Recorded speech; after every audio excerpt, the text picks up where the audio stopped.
Hi friends, welcome to my channel Rani'in இனிய உலகம். இன்னைக்கு நாம தோசை இட்லிக்கு சூப்பரா இருக்கிற ஒரு plain kurma தான் பார்க்க போறோம். எப்பவுமே இட்லி தோசைக்கு சாம்பார் சட்னி போர் அடிச்சதுனா இந்த மாதிரி செஞ்சு பாருங்க, ரொம்பவே சூப்பரா இருக்கும்.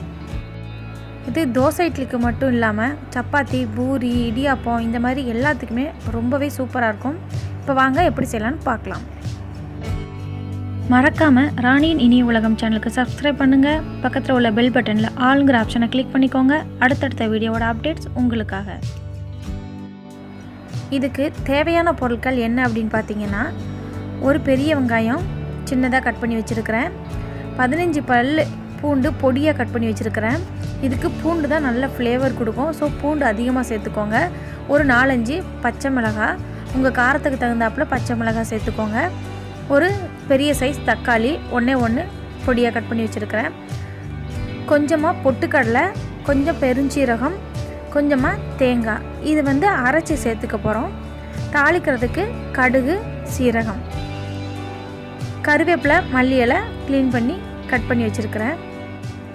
நான் ஒரு 3-4 பேர் சாப்பிட்ற அளவுக்கு செய்கிறேன். அதுக்கு இந்த அளவு பொட்டுக்கடலையும் தேங்காயும் போதுமான அளவு. இப்போது ஒரு கடாயை சூடு பண்ணிக்கிட்டு ஒரு 3 டேபிள் ஸ்பூன் அளவு எண்ணெய் சேர்த்துருக்கிறேன். எண்ணெய் நல்லா சூடானதுக்கப்புறம் நம்ம எடுத்து வச்சுருக்கிற கடுகு சீரகத்தை ஆட் பண்ணிடலாம். கடுகு சீரகம் நல்லா பொரியட்டும்.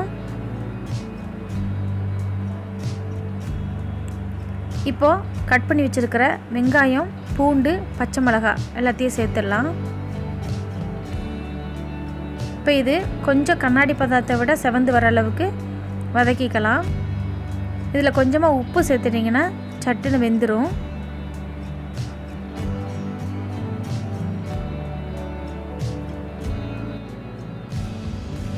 கொஞ்சமாக கருவேப்பிலை ஆட் பண்ணி வதக்கிக்கலாம். நல்ல மணமாக இருக்கும்.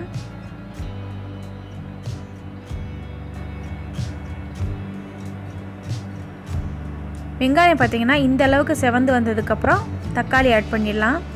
தக்காளி நல்லா குலைவாக வேகணும். நம்ம ஆல்ரெடி உப்பு சேர்த்துருக்கிறதுனால ஈஸியாக குலைவாக வெந்துடும். இப்போ இதில் ஒரு ஸ்பூன் அளவு மஞ்சள் பொடி சேர்த்துக்கோங்க.